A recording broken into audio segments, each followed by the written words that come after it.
fikrin mi var? Herkesi bilimle buluşturmak için büyük bir adım atıyor.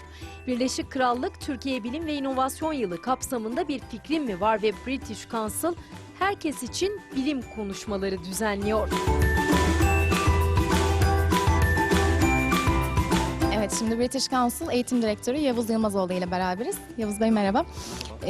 Bize herkes için bilim oturumları hakkında daha detaylı bilgi verebilir misiniz? Pek tabii ki 2015'in Türkiye-İngiltere Bilim ve İnovasyon Yılı olması nedeniyle bilimin popülerleşebileceğine dair bilgiyi biraz daha İngiltere perspektifinde aktarabilmek üzere böyle bir seri geliştirdik. Herkes için bilim serisi. Serinin ilk görüşmesi, ilk konuşması burada İstanbul Modern'de gerçekleşiyor ve büyük veri ve sağlık üzerine yapılıyor olacak. Önümüzdeki dönemde Bursa, Ankara, İzmir, Antalya, Adana'da bu serilerin devamı farklı farklı konularda gerçekleşiyor olacak.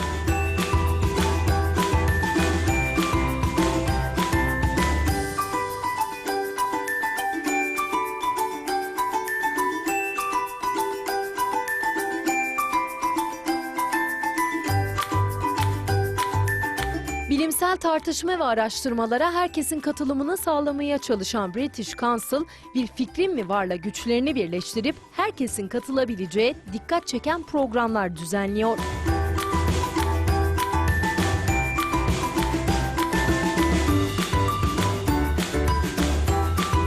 British Council, İngiltere'nin kültürel ilişkiler ve eğitim fırsatlarından sorumlu uluslararası kuruluşu. 75 yıldır Türkiye'de faaliyetteyiz ve bu sene 75. yılımızı kutlayacağız. İngiltere'nin önemli kültürel varlıkları olan İngilizce eğitim ve sanat yoluyla iki ülke arası kültürel diyaloğu arttırmak ve kültürel ilişkileri zenginleştirme amacıyla Türkiye'de bulunuyoruz.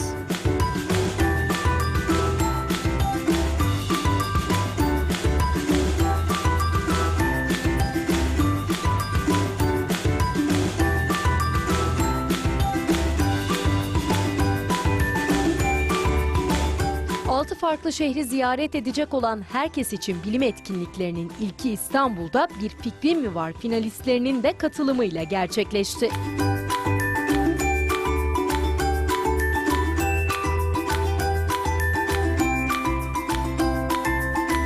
Bir Fikrin mi var'ın jüri koltuğundan tanıdığınız yapımcımız Fuat Sami ilk etkinliğin moderatörlüğünü de üstlendi. Herkese merhabalar. Bugün ilkini gerçekleştireceğimiz Herkes için Bilim konuşmalarına hepimiz hoş bulduk. Hoş geldik. Bugün burada sizin moderatörünüz olacağım. Bu bilim dolu bir saat boyunca moderatörünüz olacağım. Çok heyecan verici bir gün. Umarım herkes bilim dolu bir saate hazırdır.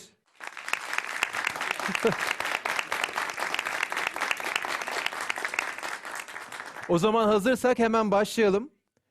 Bugün çok özel bir etkinlikler serisinin ilkinde olacağız. Aslında bu yılın çok daha özel bir anlamı var 2015 yılının. Belki birçoğunuz biliyordur, bilmeyenler de mutlaka araştırsın. Çünkü bu yıl 2015 Türkiye-İngiltere Bilim Yılı ilan edildi. Yani iki ülke arasında birçok etkinlikler olacak. Hem İngiltere'de hem Türkiye'de etkinlikler, eğitimler, hatta bununla ilgili Katip Çelebi Newton Fonu diye akademisyenlere, gençlere ve sosyal projelere yatırım yapacak fonlar oluşturuldu. Yani çok heyecan verici bir yıla giriyoruz. Bugün ise herkes için bilim konuşmalarındayız. İstanbul Modern ev sahipliğinde ve British Council, bu organizasyonun düzenleyicisi, harika bir işe imza attı. Bu organizasyon aslında 6 defa olacak ve her ay İngiltere'den çok ünlü bir bilim insanı, çok heyecan verici, geleceğin konularından birinin üzerinde çalışacak bir bilim insanını Türkiye'de ağırlıyor olacağız. Bugün de çok özel bir konuğumuz bizlerle olacak ve bu yüzden de bunu Bir Fikrin mi var olarak partneri olmaktan çok büyük mutluluk duyduk. Ve sizlerin dışında ekrandaki izleyicilerimize de bu anları gösteriyor olacağız. Bugünün konusu Health Informatics. Türkçe direkt bir karşılığı var mı tam bilmiyorum ama aslında sağlık, bilgi teknolojileri ve verinin karışımını ve onun aslında bilimini inceleyen bir dal. Bu çok önemli bir dal aslında çünkü geleceğimizi oluşturacak bir şey. biliyorsunuz çok heyecan verici bir dönem. Makineler birbiriyle iletişimde. 4G, 5G konuşuluyor. Giyilebilir teknolojiler konuşuluyor. Saatler, tişörtler, sürekli kalp atışımızı, tansiyonumuzu ölçen cihazlar ve aslında tüm bunlar sağlık sektöründe maliyetleri düşürmek, bizleri çok daha sağlıklı ve düzenli bir yaşama adım attırmak için burada bulunuyor. Ve tüm bu heyecan verici konuların da İngiltere'de çalışmalarını yapan çok ünlü bir bilim insanı bizlerle beraber. Peter, please. So nice to have you in Turkey. Thank you very much. Profesör Doktor Peter Bett konuşmacı olarak katıldığı bu özel oturumun konusu sağlık hizmetleri oldu. So people are increasingly sharing information online about themselves, but they also might be sharing that information about other family members or about the doctors and nurses that are treating them. So somebody might post up about how good Dr. White was at Hospital X and tell them how good they were, or they might be actually critical about them as well.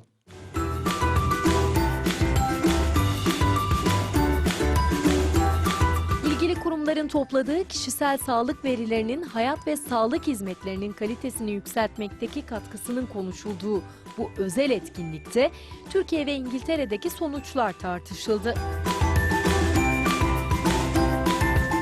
Peter, this is a very exciting topic, Yes. and thank you for your presentation for Pleasure. us.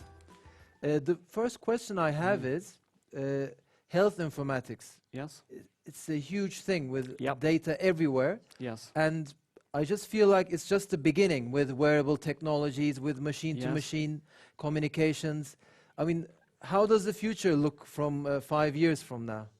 It's always difficult to predict the future, but if you think about it, there's a very good analogy here with people sharing photos online. If you think about 10, 15 years ago, everyone was still using film, they were printing out all the photos. Now people take photos with lots of different electronic devices and upload those onto the internet. The same thing was happening with people's health data. There are new ways of storing and modeling data that people are using all the time, and what people can do now through the advent of digital technologies for collecting, storing and recording of information that we could not have dreamed about 20 or 30 years ago. So what the next 5 years will hold, I think there will be increased availability of people's health information online, people particularly posting information themselves, as we're starting to see already. So people posting information about their physical activity through wearable technologies such as the activity wristband that Mr. Smith was wearing, but also people sharing information about their health with other people, people seeking support online for their health conditions, people, for example, if they need a new kidney or new body organ, they may ask people online to donate to them, or they may seek to buy them from people online. So we may get opening up new markets for people's health through making this data available online. Katılımcıların ve sosyal medya kullanıcılarının sorularıyla devam eden konuşmada bilimin hayatla ne kadar ilişkili olduğu tekrar ortaya çıktı. Another question I have is, I live 24 hours entrepreneurship. Okay. So I have to ask a question for the entrepreneurs in this room and on watching TV. Yes. In this thriving sector, health informatics, Yes. what are any opportunities for an entrepreneur in Turkey? Business opportunities. Can you give some examples? I suppose for them? examples are where people are fed back information about their performance with different things. So if people input information about their activity on a daily basis or the types of food that they're eating, then that information could be marketed back to the individuals to give them advice about how they might improve their diet or how they might improve their exercise or their overall fitness and health. So that's one example. Other examples might be if there are new conditions that emerge that because of new technologies we become aware of new diseases or new classifications of diseases. Now there may be opportunities there for health organisations to develop new technologies to try and support those, to support individuals who are experiencing particular conditions. There's a lot of interest in developing countries with the increasing aging population. There are more people are living longer, but they're not necessarily living more healthily. And so with the increase in long-term health conditions that people are experiencing, that has the potential to take up a lot of hospital resources. So developing new ways of supporting people living in their own homes over a long period of time, so with assistive technologies, so that people can be monitored in their own homes, developing technologies for these so that people can be supported, live longer in their own homes, spend less time in hospitals. That means it is better for the patients because they would rather be living longer in their own homes rather than in hospital. But it also has the potential to have big cost saving for the hospitals themselves and for healthcare organisations. So those are just two examples of areas where there are potentials for development and entrepreneurship. First question is from Demet Karaoğlu, and she has asked, to what extent social media contents are included in big data? Okay. This is an area that is just starting to be examined and explored, how people are using social media to share information about their health and the sort of circumstances they do that. And we're just really starting to develop an understanding of that. Now, one of the big areas of interest within the UK, as I said during my talk, is how we can link data from individuals from different sources. So in the UK, we have a system of family doctors or general practitioners. And the records of those may be in a different place to the hospital records for that patient, which may be in a different place to where people post data about themselves using social media. By linking these data together and data from people's treatment, you can build up a longer-term picture of how people are experiencing their disease and how they're recovering from that. And so get a longer-term picture of people's journey through a disease process and the treatment and management that they get. So there's great potential for that, to develop a better understanding, not only of numeric data, but also of textual data about what people are posting about themselves. But again, that opens up ethical issues about, do we want those information to be linked together? Because that will give us even more, or reveal even more secrets about our behaviours and our habits linked to our healthcare and our use of healthcare services. So actually, for how long in UK or in European Union you have some duration of retention health data, or you just retain data for a purpose? Yep. So for how long? Until the death of a person? Yeah. Or First of all, I must say that I'm not a lawyer. So if there's any lawyers in the audience or watching this on television in the future, then I will say that I'm not a lawyer, and so please do not be offended by any mistakes I make. But in the UK, the way this operates is so there's a Data Protection Act. So that it means that any data that are processed, personal data that somebody could be identified, must be done. The minimum data for what is needed for the task must be recorded and used, and when the data is no longer needed, it must be destroyed. Ultimately, that is when a person dies, but it may be sooner than that if there's no need for the data and if that is a requirement. So anyone who retains or keeps and stores personal data about individuals must do that for a limited period for what they needed. But eventually it will probably be when they die that then it'll be destroyed at that point. But then it becomes a different issue then, because it's no longer data about a living person. So again, it's not a simple legal issue, but there is quite tight legislation, and we do have a data commissioner's office within the UK, where if somebody is unhappy about data being collected and used about them, they can refer it to the data commissioner and they can investigate it.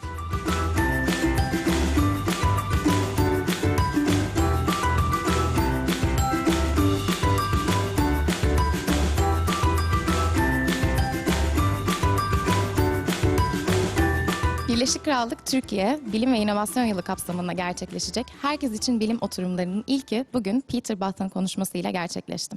Şimdi yanımda British Council Türkiye Direktörü Margaret Jack var. I would like to ask you, how did this project come alive? How did it born? Well, it was born out of the fact that both the United Kingdom and Turkey see the importance of science, research and innovation as a means for prosperity and growth. So there's a shared agenda between our two countries. And what is your aim with this project? Well, with this particular project, we were looking at how could we introduce and make science attractive, interesting and engaging for the general public in ways which perhaps would be surprising, in ways which would look at quite popular issues that affect our daily lives. British Council is very active in Turkey on the Twitter, on the social media. And what's been fantastic is that we've had over 100 questions coming in to today's talk for our presenter. So there's a real interest and a real appetite out there in the general public. And that's what we want to stimulate. Really excited for the questions. Great, absolutely. Thank you. Thank you. Evet, herkes için bilim konuşmalarının ilkini Peter Butt ile gerçekleştirdik. Şimdi kendisi yanımda. Hello Peter. So how did you find the atmosphere? Very good. It's very interesting to have so many people there from very different backgrounds, such a mixture of people as well. So I really enjoyed it and it was a fascinating experience. Were you expecting this interest in science? That's a good question. I do not come with expectations. I try and sort of come with a very open mind so that I can meet and interact with the people who are there and not worry too much about what my preconceptions about what it should be. And I just come and like to engage with people and talk about these issues that I'm interested in from my professional background, but which I think that they should be interested from their own personal point of view because these issues are so important. Exactly. I think I can speak for myself that I learned so much from you today. And are you planning on coming to Turkey again? I'd love to come to Turkey again. Yes, it's a fascinating country and a great history. And I think we've learned so much from each other by exchanging ideas. And but also, it's such a beautiful country and so interesting from a historical point of view to come and visit and see lots of interesting places. So yes, I would love to come again. Thank you. We would like to thank you for today. It was an amazing speech, and we'll hope to see you again. Thank you very much.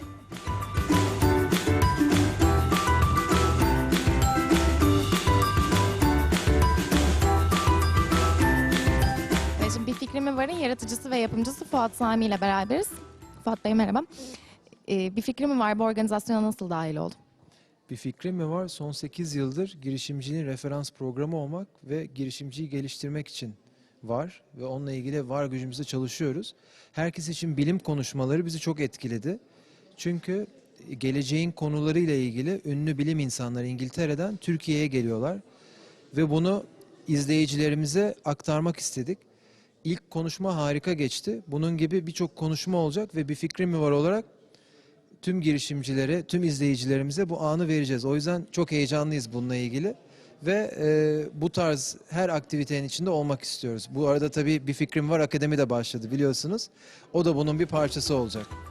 Süper, teşekkürler.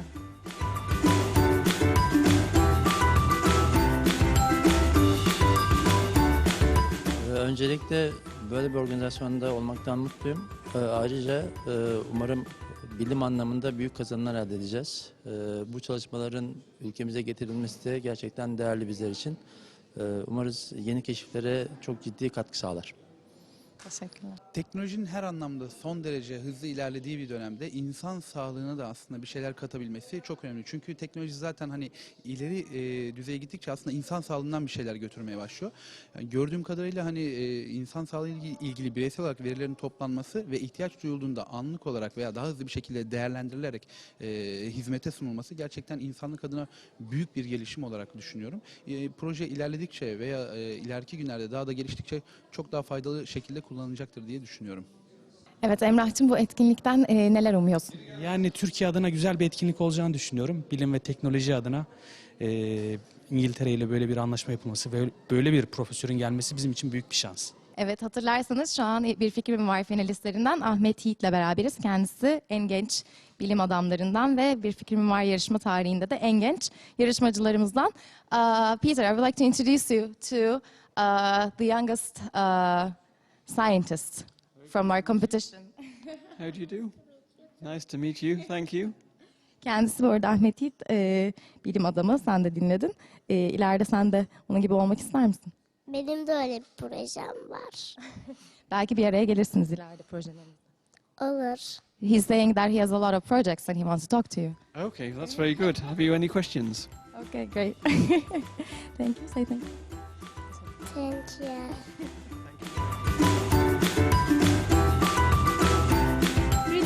Council ve Bir Fikrin mi var ortaklığıyla düzenlenen Herkes için Bilim Konuşmaları bundan sonra 5 ili daha ziyaret edecek.